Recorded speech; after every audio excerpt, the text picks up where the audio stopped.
Seriously, everyone, I'm Michelle Pacansky-Brock, and we're going to go ahead and get started with this session. I wanted to point out that I brought some of these handouts, and I'll talk a little bit more about what this is when I get to that slide, but they're just right over there on the table. If you're interested in grabbing one before you go, you're welcome to do so. We are here today for Cloudy with a Chance of Snowballs, Scaling Humanized Online Teaching. Actually, in STEM was the focus of the project that we're talking about. This is a Scaling Success Grant. And I'm the lead PI for this project. I'm with Foothill Anza Community College District, and a big project team is not here. I just want to say that. There's lots of other people working on this. We had a sub-award for this scaling grant to UC Irvine, who is our research partner that I'll mention in a little bit. And here on our stage, we have three panelists that I'll be turning to in a little bit and asking some questions to. And Alex, Kammy, and Bryan represent partner institutions on our grant. So let's go ahead and get started. I have the slides available. They're in an earlier version of them, a little outdated, but they're, you know, you guys do that too. You keep updating your slides. I just can't stop doing that. Anyway, you'll find them in the app, but you can also grab them online. That's supposed to be a dot, not a comma, humanizedol.org/inspire24. And there's also a little comment field at the bottom. If you think about something later and you want to loop back and ask us, you're welcome to do that. So today we're going to provide an overview of our Scaling Success projects and examine the question, what does scaling look like within different institutions? This is a question that emerged for us during the scaling grant. We got this grant to build on an earlier one. I'm going to kind of frame that for you in just a moment and explain what humanizing is. But the further we got into the grant, we started asking these questions like, well, what does this mean to scale? Because when we started out, it was clear, oh, we're just gonna more people are gonna complete our professional development and we're gonna have more partner institutions, and that's scaling. But then we started seeing these really interesting things happening and, different versions of scaling. And it's like, well, they're not taking the academy anymore, but look at all this amazing stuff that the academy has led to. So if we're just looking at the numbers and quantifying completions, what more are we missing? And so the focus of that inquiry kind of shifted a little bit. So the project that we're here talking about started back in 2019, early 2019, over 2018, 2019. It was actually over winter break, where my colleague from Modesto Junior College, Mike Spedshammer, reached out to me and said, hey, we should go after this Learning Lab grant with our humanizing approach. And humanizing had come out of the online network of educators at one, which is a professional development arm for the California Community College system. And it wasn't something new. It had evolved over the years. It's a very grassroots effort. And it really had to do with when we bring our human presence as instructors into our online environments, our students engage more and our connections with them grow. And so this really came out of teaching. I just really want to start there. It didn't start with this grant. It started long before that. And so we were asking the question, what would happen if asynchronous online STEM courses were designed and taught to incorporate cues of social inclusion and foster belonging for diverse students? And so that was kind of where we were starting with this. And so we got our first grant. We were super excited and a little bit nervous, but very honored. And that was an innovation grant. It was a 3-year grant from 2019 to 2022, administered by Foothill Anza Community College District, and I was the lead PI, with sub-awards to UC Irvine, Modesto Junior College, and Cal Poly Humboldt. Kim Vincent Layton at Cal Poly Humboldt was one of our co-PIs, and she's been through the project for all 5 years. And she and Mike have played a significant role. So in the first grant, we developed an instructional model. We kind of took this idea of humanizing and we really got serious about it. We looked at research and we connected research to some of our hypotheses, and we put together a model. We're like, okay, well, this is the thing we want faculty to learn about and learn how to do online. So it was a lot of theory, a lot of research, but lots and lots of hands-on, which I think, and we can ask the panelists later, but it's something that really differentiates this academy that we're introducing here from a lot of other professional development around DEI, right? We learn a lot of like, oh, you should do this, and you know, this is what you're aiming for, but how do you do that asynchronously? That's kind of a tension that often gets left out of a lot of professional development.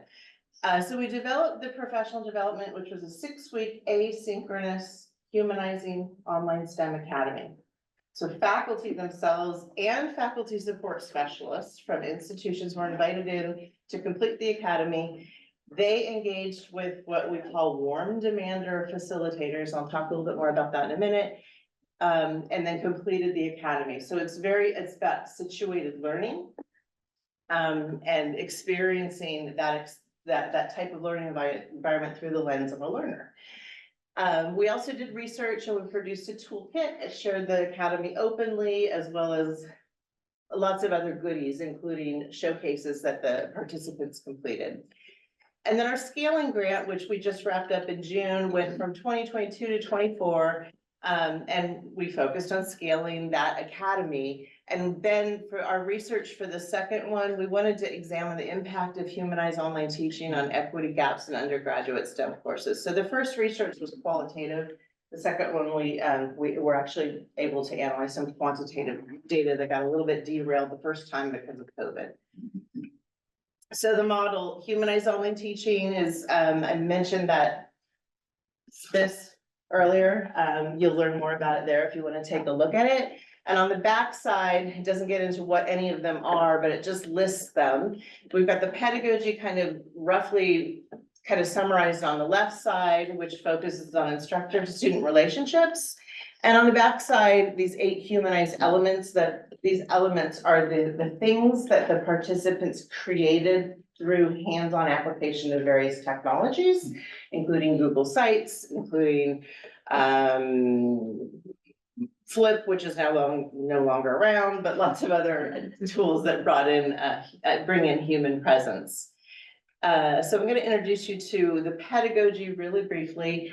Oftentimes in higher education, professors start with what's hard. And we hear that a lot, and that happens a lot in STEM also. What's really critical is that we be aware of who we're serving. And when we start with what's hard, that can either be a challenge to some students and they can lean in, or it can really exacerbate their self-doubt and the trauma that they bring into an environment. So when we are teaching at open access institutions or access-oriented institutions, that is something to be really aware of. And sometimes, you know, as faculty, we ourselves are not aware of that because of our own privileged positions. And so what the pedagogy in the academy focuses on is not starting there. And we frame why, and we look at equity gaps, and we, you know, start getting faculty to think about who their students are. And we make the emphasis to start with building trust and getting to know who students are, building that rapport. And then on top of that is when the challenge comes in. And that is a much different approach when a human knows that there's another human who cares about them and believes in them. They're much more likely to lean in and challenge themselves and work harder. This is known as warm demander pedagogy. It comes from the 1970s, a long time ago, based on research done with Indigenous students. And I have many scholars that have done work after that have been doing this work for a really, really long time. Many of them scholars of color. So I just want to acknowledge that. And within humanizing, we really emphasize that an instructor's authentic self is their advantage. And that's what we want to encourage faculty to bring into their online classes and get creative. One of the ways they do it is by creating one of those elements, those 8 elements, which is the liquid syllabus. And I am going to show you a quick video that faculty see in the academy, participants see in the academy when they get introduced to this element. The first step in cultivating belonging in your online class is ensuring all students feel welcomed. Past experiences leave many students distrusting their classes. Feeling psychologically unsafe triggers reactions in the brain that cause a person to scan their environment for cues of inclusion. Your students' perceptions of you and your online class are shaped within their first few clicks. It's important that they know there is a real person on the other side of the screen who cares about their learning. Weeks 0 and 1 of a class are a high opportunity zone for fostering a sense of belonging. The Liquid syllabus supports your students by providing a welcoming first step before your class even starts. Unlike a traditional syllabus, a Liquid syllabus is a public web page that is mobile responsive and contains verbal and nonverbal cues that are essential to establishing trust. While you may want your Liquid syllabus to contain multiple pages, focus first on developing a single page that prepares students for week 1 and send it to them in an email before your class begins. Hello, students. Professor Yates here. I'm out here in Ventura, California. I made it out here just in time for the sunset. And you can see behind me, those are islands. Those are the Channel Islands. I recommend it to go there if you haven't, at least for a day trip. You have to, at least once in your life. Check it off the box. But I'm out here in nature, one of my favorite places to be. I will often come here. Your Liquid syllabus will send the cue, "You got this," and I'm here to support you. Ready to get started? Awesome. Let's do it. So emphasizing week 0 and 1 as high opportunity zone when that kind of belonging and certainty is really peaked for a lot of students. And again, bringing in our human presence. The Academy really focuses on how the human brain seeks out those verbal and nonverbal cues. And those are often the things that are most left out of online classes. And also by clicking a link in an email, you don't go to a login screen. Because that could be a barrier for someone who hasn't yet logged in and they may never get to the resource. So it's public and it's mobile responsive. And we have an author right here, Alex Rocky, who wrote the mobile course design journey book. Yeah, so lots of expertise about that on this panel here. Okay, so let's see here. Not working now.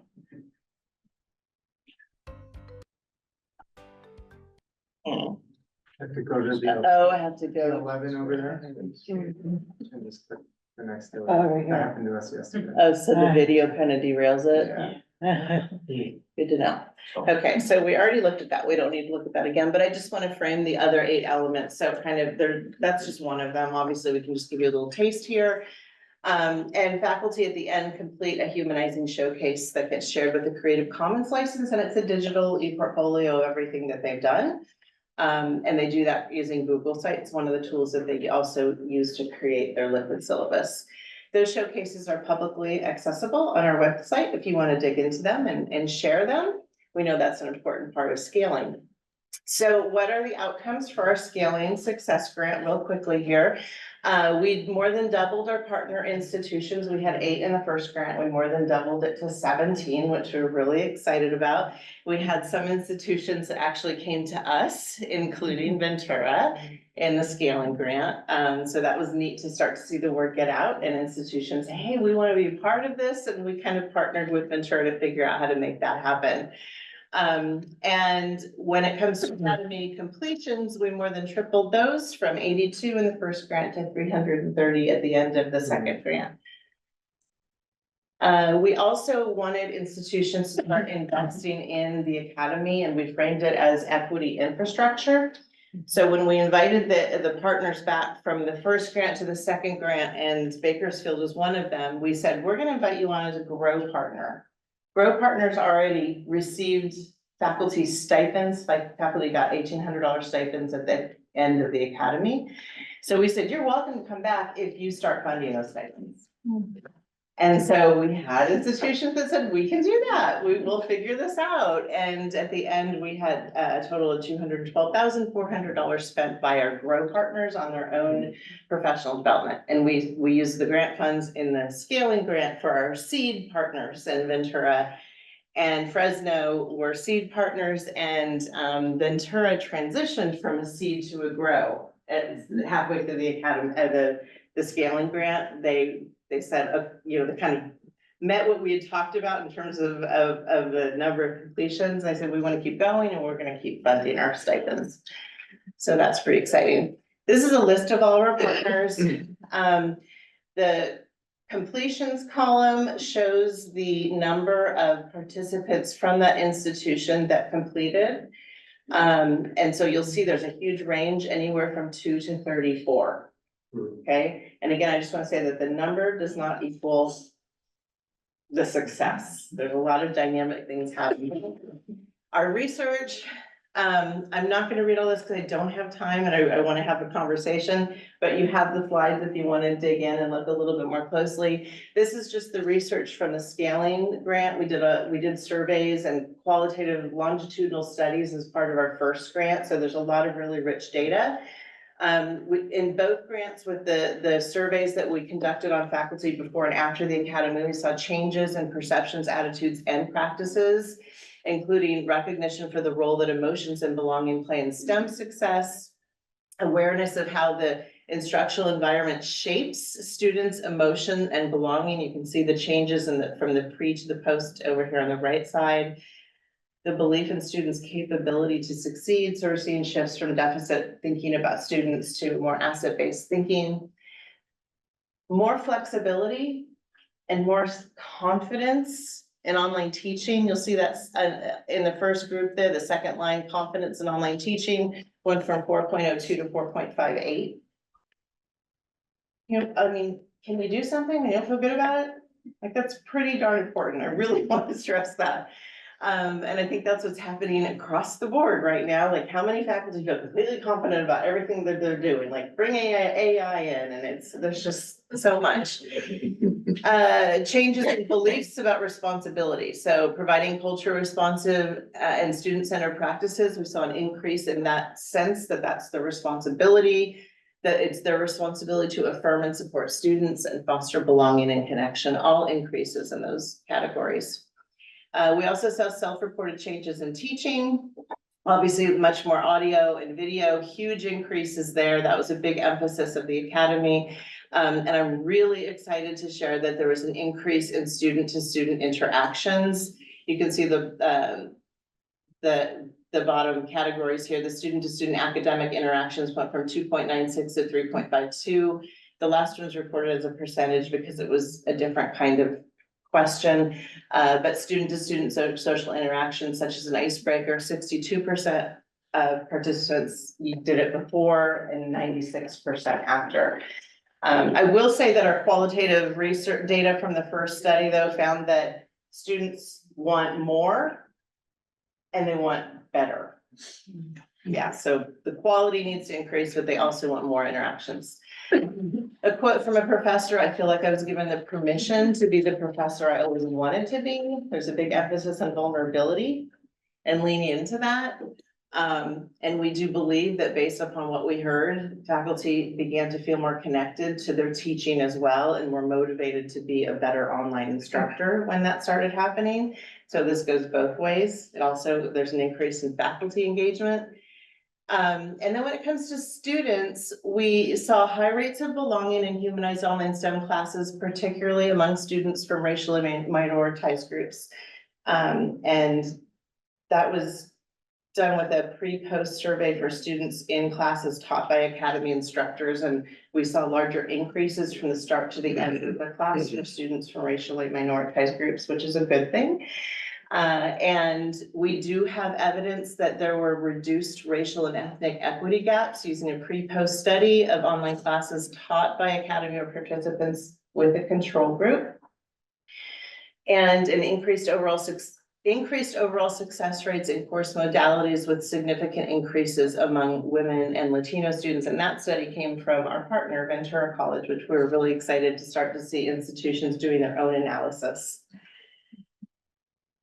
I'm going to show a couple minutes of this video and then we're going to turn to our panel. This is some students. We've got to bring the students up to the surface here and think about how it affected them. Oh, and I will say that as educators, we know that relationships are the heart of our work. That's why we're teachers. We care about our students and we want them to be successful.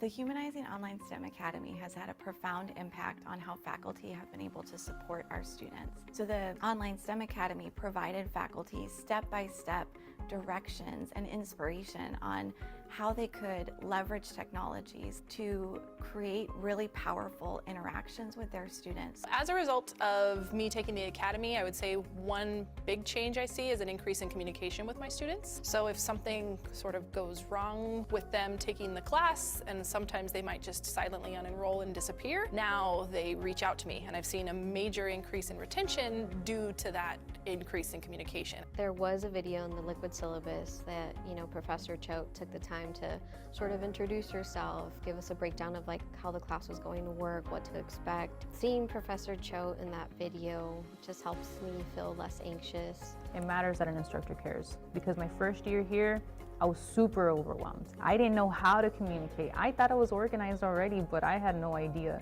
If you don't have a support system, you feel like you want to give up. There are students that were in my classroom that would want to ask, but they just didn't. Professor Cho actually has one of the nicest layout and canvas that I've ever seen. It was really organized. She provided additional lectures that we could watch videos on and sort of just dive a little deeper into the topics to understand. The class was by far one of the most challenging classes I've taken so far. So having the opportunity to go back and listen to her lectures once more made it that much easier to overcome some of the challenges. So it was nearing the beginning of the semester, pretty much just Professor Ayuk and I in the lab, and he then wanted to ask me what my major was, and was probably interested to see that I was not an engineering major or a physics major or anything related to that. Fast forward 5 quizzes into the semester, I received a quiz back. Instead of commentary on how I could improve or something with an exclamation point at the end, consider majoring in 3 different engineering majors or physics, all caps. A few weeks following that, he then proceeded to ask, so did you consider changing your major? And so I thought that was very encouraging and very motivating. Now, no, I didn't change my major, but just knowing that my efforts were paying off in this course that was difficult for me was definitely very rewarding. One time, I got a lower score on my second exam than my first exam, so she reached out to me and asked me if everything was good. As a student, we have a lot of things going on in our life. It showed that she doesn't only care about my learning, but me as a human being. And because of that one little thing that she reached out to me, that made me do even better on my third exam. It's normal not to understand things the first time around, and being able to establish a good relationship with your professor where you can say, hey, can I talk to you like on a separate note, and can we discuss this a little further? One of the really powerful things about the Academy is that faculty have been able to take what they've learned and apply it to their face-to-face teaching. And we have research from our project that shows that students in online classes that are taught by faculty who complete the Academy experience high rates of belonging. As you were listening to those experiences of students in humanized classes, you probably noticed that they were talking about little things that sometimes we think don't make a big difference, but they do. And so as we move forward with closing equity gaps, we need to be sure that we keep instructor to student relationships at the center of our work, whether or not learning happens face-to-face or online. Julie noted that it's very weird to play a video of yourself talking with. But yeah, it's great to see the students, and I meant to introduce it as a showcase feature from Bakersfield College, which Alex is here representing. And I was gonna say, like, you'll hear the students reference face-to-face learning because we know that we aren't preparing courses, right? We're developing teachers, and teachers, humans who teach across multiple modalities. So when you learn a good practice, you apply it across the board. And so that's something that we're really excited to see come out there. So I'm gonna transition over to the panel, but is there a question that's like burning that you wanna ask? Yeah, my burning question is there space to move this beyond STEM faculty? Yeah, actually, that's already happened at one of our institutions that has a pretty, Butte College. They didn't have a huge number of but they already went out and got an external grant, and they have kind of scaled it across all modalities. There's nothing about this that's specific to STEM. But as a professional development, a person who's done professional development for 14 years, we hear STEM faculty all the time say, I want to be with other STEM faculty. So that's what we did. And honestly, going into this, we didn't know. We were like, is it STEMmy enough? Are they gonna need it? Like, it worked. It worked, yeah. The research, we contextualized for STEM, yeah. Thank you. Okay, show me where that arrow is again. No, No, it's on. gone. Oh, Press escape. oh, never mind. okay. No, that's okay. Well, that's you one- know, this is really hard to do because, okay, so we're going into this next part. What does it mean to scale? I know that they want this big for the recording. Let me- Slideshow. It's so awkward because it's not on this screen, you know how it is? Okay, so we're using this metaphor to introduce the metaphor. We're using this notion of cloudy to refer to, like, kind of like when the partners came on board into the scaling grant. They made a decision. They could have said no, right? They didn't have to be partner. But cloudy is this notion that there are conditions in place that suggest the potential for scaling, right? So you're gonna see some kind of connection to an innovative, equitable teaching approach. But there's something happening here that we think may have some traction. So let's check it out. What did I do with it? My brain. Okay, and then snowy means there's evidence of scaling during the grant. So the conditions were right. It predicted, right, that there's scaling happening during the grant, during the project period. Snowballs we're using this as kind of, okay, well, what's gonna happen after the grant is over? Because how sad is it when a grant ends and everything just goes away? And so that was something we really wanted to probe for as the grant was coming to a close, like what's going on? So we started doing some interviews with our partners to understand that. And so we're gonna dig into those three things here today. And we've got Alex on the left, Kammy in the middle, and Bryan on the right here. And we're gonna start off with introductions. So Alex, why don't we just start with Alex, and if you could just introduce yourself and identify the roles roles that you play on campus and the roles you played on the project. So hi, everybody. I'm Alex Rocky. I'm a professor in academic technology at Bakersfield College.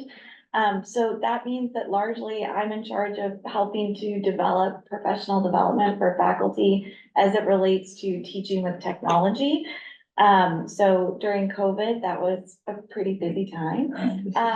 And for this project, I was the lead person on our campus helping to facilitate identifying faculty who wanted to participate in the academy at our campus, but then also at our sister colleges as well within our district. I'm Kammy Algiers. Ventura College is where I'm from. I am a biology professor. So I was in STEM and heard about this project, and with our instructional designers kind of talked about it and decided to, reach out and join. And I'm also the faculty co-lead on professional development. So, we've been doing a lot of different kinds of professional development, but not much on STEM. So that's why that was really exciting. And kind of my role was sort of the advocate, because I wasn't instructional designer. I wasn't a director for anything. I just was like a faculty that really believed in this and did a lot of, advertising to faculty, just talking to people and making sure that it actually happens. So that was my role. Hi, everyone. My name is Bryan Berrett from Fresno State, and we have approximately 24,000 students, about 1,400 faculty, and I'm the director of academic technology. Part of our team also oversees and develops all the professional development for faculty. So anything from our open educational resources to our online teaching and learning. We also have several grants, including a STEM grant that we work on integrating StrengthsFinder into. And so I've worked with Michelle on different things on the periphery. And so when this opportunity came up, it was absolutely, we can do this. The timing was fairly interesting just because it was right after COVID. And I still don't feel like, at least at Fresno, we've really had the conversation about what COVID meant and what we learned. So this was a great way to humanize the educational process. And my role was basically the campus advocate cheerleader trying to round up faculty, get some support from deans and administrators. Awesome. This is an unscripted question, but I know you can answer it. All three of you, no, all three of you, but like, let's not talk about, we're not gonna have another panel about AI, but we have to address, like, now there's AI and they're like, that wasn't part of the playing field now. But how many of us here have heard that human connection is even more important now, right? Human interaction. So do you feel like it's any less relevant? Or more relevant? Humanizing? The humanizing, yeah. So I would say within the context of AI, I think those strategies are helping faculty navigate this time. Because, you know, if you look at the literature on academic integrity and supporting students not cheating in the classroom, the biggest thing to do is prevention. And a lot of times that's in building relationships with students. And so the more that we center our work in good teaching, the better we're able to weather these new technologies that arise. Thank you. You guys want to add anything either? Yeah, I mean, I think that, you know, if the students know that it's not a robot on the other side teaching their online class to them, then maybe they won't also just copy and paste from the internet, whether it's through AI or just Googling or whatever. Or maybe they're less likely to do that because they're actually seeing a human and they want to connect with that human. That's my hope. That's my positive, you know, thoughts on it. Yeah, instructor presence, right? Okay, thank you. And I'm gonna just loop back to a couple things that we learned that I thought was fascinating in my interactions originally with Alex coming on board from Bakersfield and moving into a seed partner. She came to me and said, is it okay if the whole district joins? Because if the district joins, we actually have access to more funding, right? There was like collaboration funding or? Our leadership at that time was really supporting our colleges as a district working together. So it was a way for us to get more admin support if we could show that all of the colleges were part of this project together. Yeah. So not necessarily more funding, Okay. but more support, which often leads to more funding. And then the other thing I want to just loop back and kind of point out is the diversity of roles. So leading professional development, like at the state level, and try to tap in each institution, it's like, who do I talk to? Right? Alex is a professor in academic technology. Kammy's a biology professor. And Bryan is a dean and a director, right? I mean, I know it's not academic technology, right? So it's like, that diverse landscape, those structural differences makes it really hard to scale to multiple institutions. I think that's worth pointing out. And also, Kammy, you mentioned that you learned about the academy from your IDs, your instructional designers or instructional technologists. So we included the instructional technologists in the academy because we believe they are huge change agents. And if the those who support faculty don't engage with professional development, how are they going to support it? So that was an important part of the model as well. So thank you for that. So looking back, looking back to the time when you agreed to be part of the scaling grant, what conditions, if any, were in place at your institution to suggest the potential for humanizing to scale? So in other words, was it cloudy? Bryan, you want to go first on this one? Sure. Well, I mentioned COVID, and I don't think that at least at Fresno, we haven't done a good job of really exploring the impact of that on our faculty and our students as well. But fortunately at Fresno State, we've always had a strong commitment to online learning. There's actually an academic policy that requires our faculty to be trained prior to teaching an online course in that modality. We also have a committee of the Academic Senate that reviews courses. So we use an instrument that we go through, and the instructional designer meets with our faculty. So it's very intentional in terms of what we're providing for faculty to help create a better opportunity for our students to learn. And so the potential that we really felt was, we've just come off COVID. We know we've seen faculty we never saw before, right? And so we're optimistic that we can take this another step and really introduce this notion of humanizing the content, regardless of the modality, right? That you alluded to. Yeah, so it kind of complemented what you already had in place there. Kimberly? I just have a clarifying question. I really have never heard what you just said, Kimberly Tanner, San Francisco. So I think what I heard you say is there is a requirement at CCC Fresno that if you're gonna teach online, you must have pedagogical training for that modality. We were the only campus in the CSU pre-COVID that had that policy, to my knowledge. Follow-up question is, does CSU Fresno have a requirement that all faculty have to have pedagogical training for in-person pedagogy? Unfortunately, no. This comes up at home. Unfortunately, no. And I didn't do that for a laugh. I just really think it's very interesting and I so appreciate you sharing. I had no idea. yeah, and sadly, though, since COVID, there's been like this struggle in the academic senate where people are saying exactly that. I don't have to have training to teach in person, so we shouldn't have to have training to teach online. So in the Senate right now, they're trying to change this. So. Can I say something here? I think our whole training, the graduates program training, through seminars, to presentational papers, to a number of things, trains you to communicate, but it doesn't train you to communicate online. So I think that's why, because it's already built into the training programs that people, we assume that if people are completing their graduate program, they know how to teach. Maybe that's a wrong assumption, but that's what it is. Thank you for that, Emily. Briefly, Bryan, would you just add to following Kimberly's question, what was the point of origin for the policy on online teaching? Did it come from faculty or students? One word would do. Faculty, definitely faculty driven through our Center for Faculty Excellence. And turning over to our community college segments, can we relate to this at all? Yeah, no, we have the same thing. We have an online training and they just revamped it. And we have actually a recertification too. So every 3 years, you have to go through this other course. And right now we're kind of in this, like, the course got really big. And it went from like, oh, this is great to like, oh God, this is a lot to do. But I think we don't have, so the difference, I also part-time at CSUN.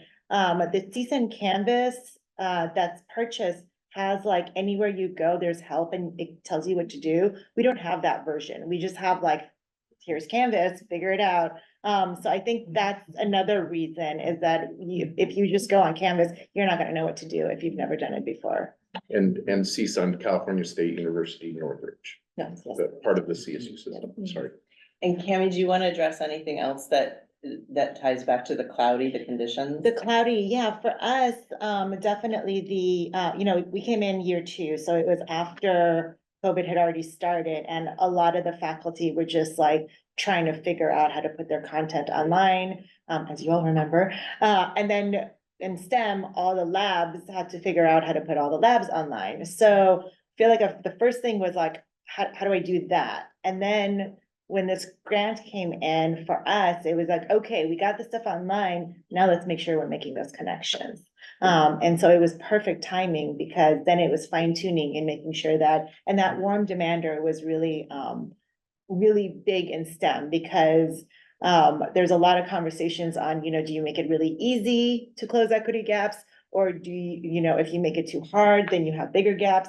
Well, the warm demander, it is hard, but I'm here to help you and I'm gonna help you succeed. So that was really big with our STEM faculty. So at Bakersfield College, I started my full-time position in August 2020. And I was part-timing in my position before that, so the spring of 2020. And we had a big session for faculty that March weekend before we all were gonna go online. So hundreds of faculty coming in and offering one-on-one support. I had a faculty show up with a hard, a physical notebook with all of the grades in it and said, okay, we never use this Canvas thing. How does this work? So we had a lot of faculty that needed to move quickly online.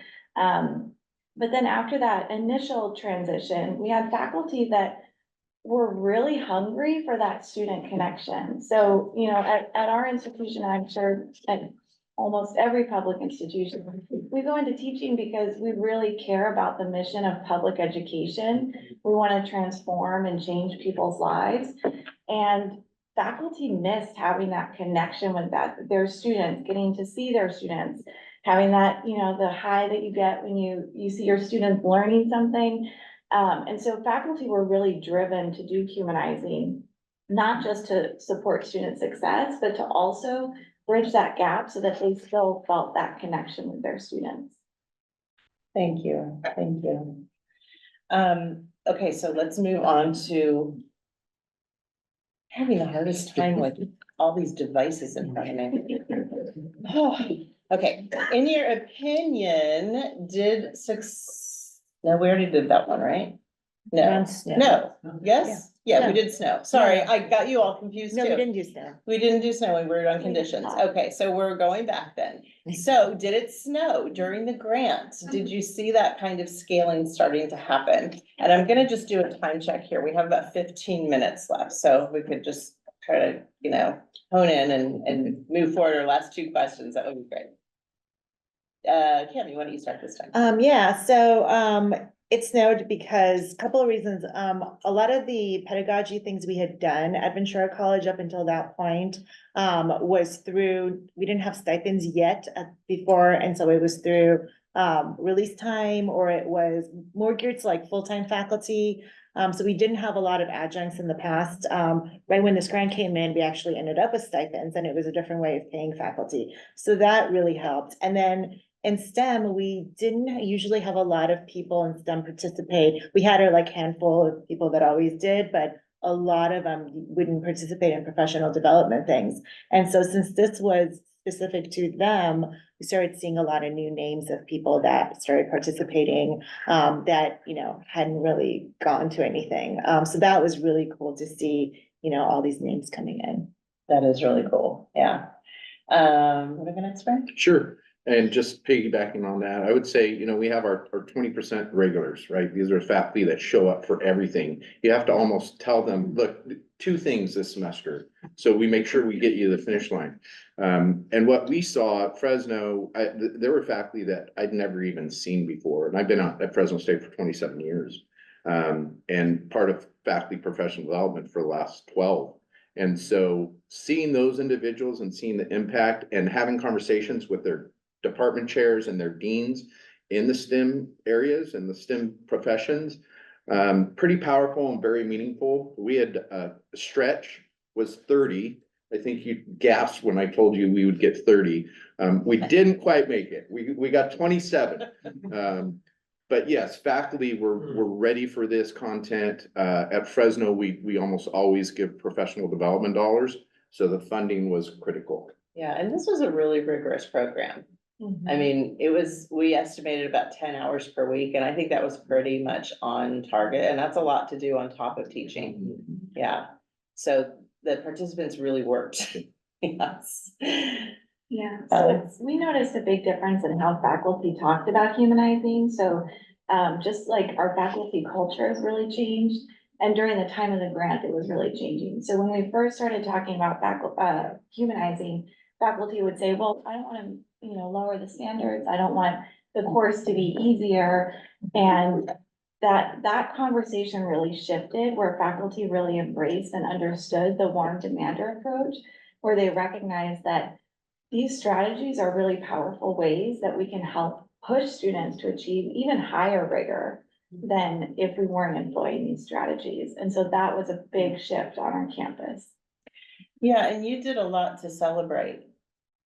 Yes, yeah, and we did a lot of like workshops and different professional developments that emphasized humanizing across campus as well.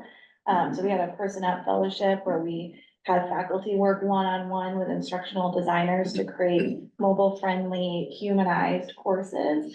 And we had, I think, over 60 courses designed through this fellowship. And so that helped to spread the humanizing approach beyond just the STEM as well. And Alex coordinated a humanizing fest, which maybe I'm stealing your thunder, sorry, but if you're gonna say that next, but and like had humanizing t-shirts and celebrated everyone who completed and. Yeah, so we had like 40 faculty come to the Humanizing Fest, and we got to just kind of celebrate. We had tacos, which I think everybody should take as many opportunities as possible to have tacos. So we had tacos and we celebrated. We had a lunch. It was really informal. Michelle joined us and gave an amazing talk on AI and humanizing. And we got to, at the end, just have faculty share how they were gonna spread the message about humanizing on campus. And so some faculty talked about writing for, we have a Renegade Tech blog. So some faculty wrote articles for our blog. Other faculty presented at Flex Week. So just in August, we had a Flex Week presentation with 3 bio faculty talking about their humanizing strategy. And you're Yeah. moving right into Yeah. the snowball, so I'm just gonna click the slide over. Is there anything you wanna add to that? That, to the snowballing part, like now that things are over, you've mentioned a number of things. But. Yeah, so I think that as we're looking forward, one of the things that we definitely want to do is thinking about ways that we can bring the academy to more faculty on campus. And we're also really interested in doing more of our own data analysis. So I'm working with our institutional research department to look at the impact on our campus so that we can, we've had a lot of changes in administration over the last, 4 years. So this way we can kind of remind everybody what work has already been going on and the impact of that work. Yeah, and I should share, Kammy, that I shared what Ventura did with your study with Alex. So that's kind of an important thing to mention as well. And I'm actually Monday sharing it with Butte College as well, and I'll share it with you. I think I'm sharing with everybody, but so that kind of sharing, I think, will also potentially generate some more of the snowballing as well, and thinking about looking at our data and asking those important questions. Kammy? Yeah, and our data for Ventura showed that there was a significant increase in success for our female students in STEM, Hispanic students, and we're a Hispanic serving institution, so that was a lot of students.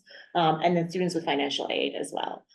So that was kind of a big deal, and showing that to folks and being like, hey, look at this, if you pick up some of these elements. And the cool thing about this was that there was these 8 elements that, like, you finish them, you make them, they're online, they're there, you can transport them and show people and share them. And so it's not like, you've had some great conversations and now you're gonna go into your classroom and try to come up with something, which we all have our list of things we want to do that we never have time for. You actually have them, so you can share with each other and you can, put them into your courses and then modify as needed.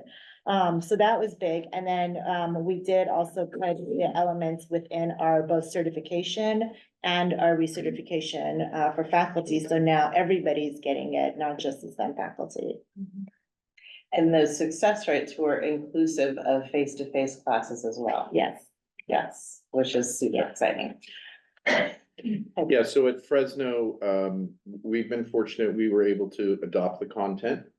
The Canvas course was on Canvas Commons, correct? Yeah, So- if you use Canvas, I'm sorry, No, Robert, please. you can search for #humanizing STEM and you'll find a version of the academy.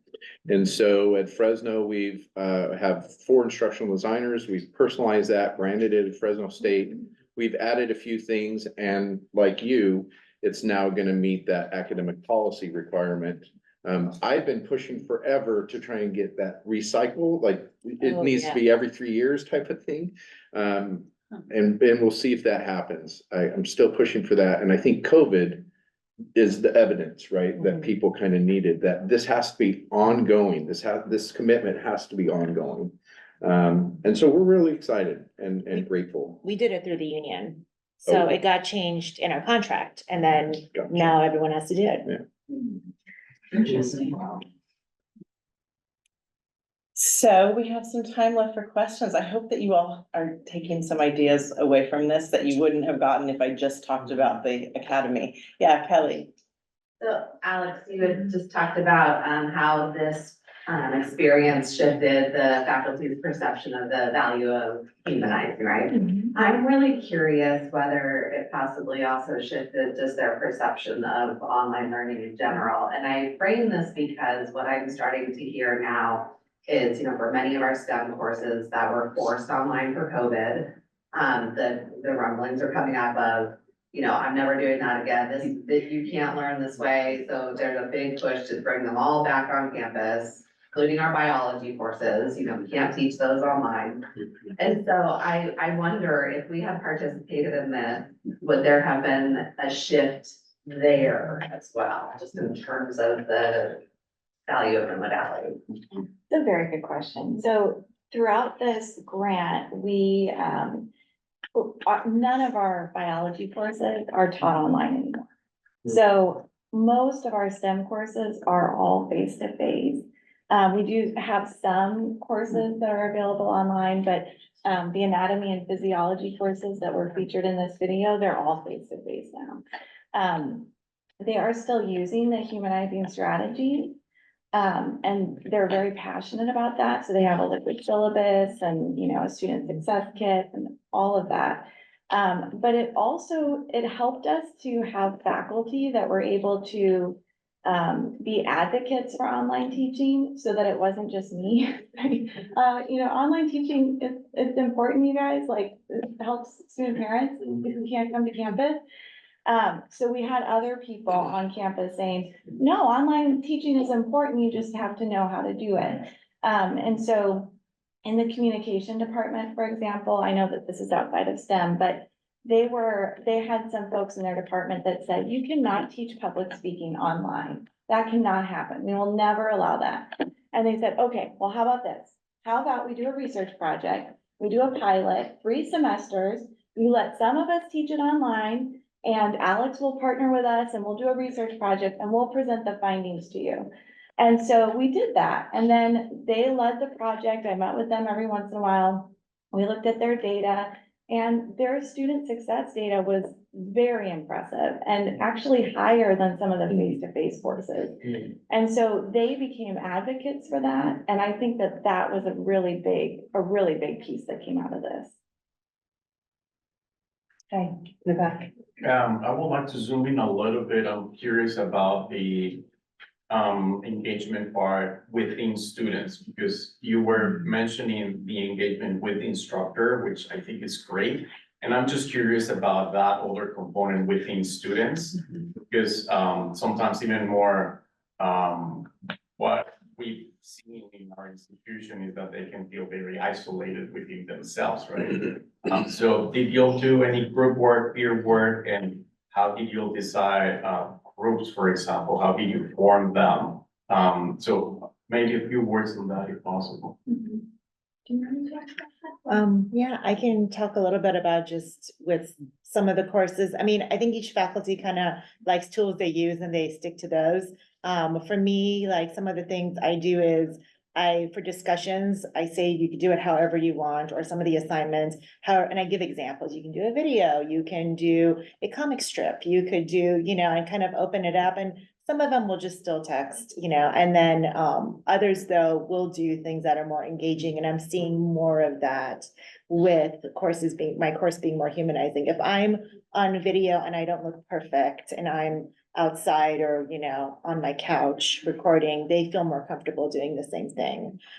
So that, and then just having other tools that, once you start playing with all the tech, because the course was very tech heavy. Like if you were not very good at tech, it would have taken a lot longer for you to do the course. So knowing that, just getting that permission to, again, bring in other things, like I use Padlet a lot. I just like using it. And that brings an engagement. So I think it just allows students to feel like it's okay for them to do it as well. And I would just loop back to what I mentioned earlier. We did see big increases in student-to-student interaction, but our research also shows that students want more and they want better quality. So that is an area that really, I think, has. So I wanted to go a little bit deeper on like how those student-student interactions happen. Was it through Canvas discussions? Was it like through groups?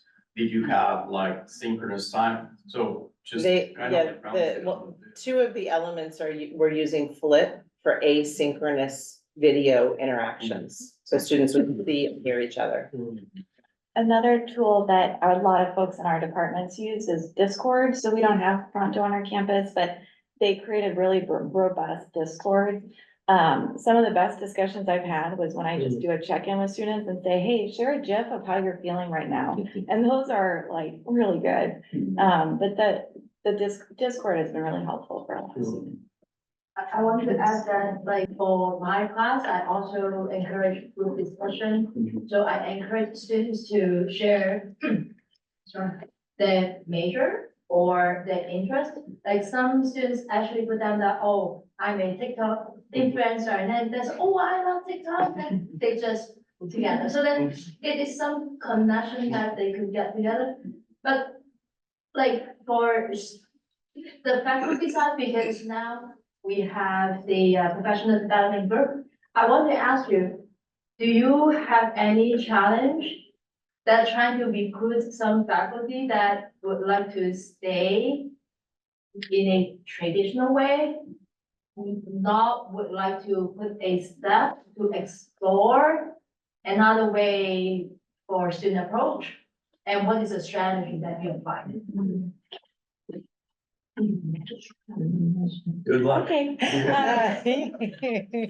I think one of the big things that helped, at least on our campus, was trying to get a critical mass of people within a department participating, and then having them be the advocate in department meetings or in evaluations, so that, faculty would say, why don't you put it on one of your goals for this year to do the Humanizing STEM Academy? Or, why don't you do something else? But anyway, so I think just having that critical mass really helped kind of change the discussions that were happening in the department meetings and with faculty that might be less excited about early adoption.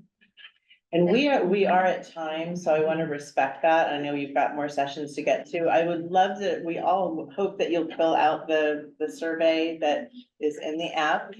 Thank you for being here. Our project site is humanized.org. There's lots of goodies there. Thank you.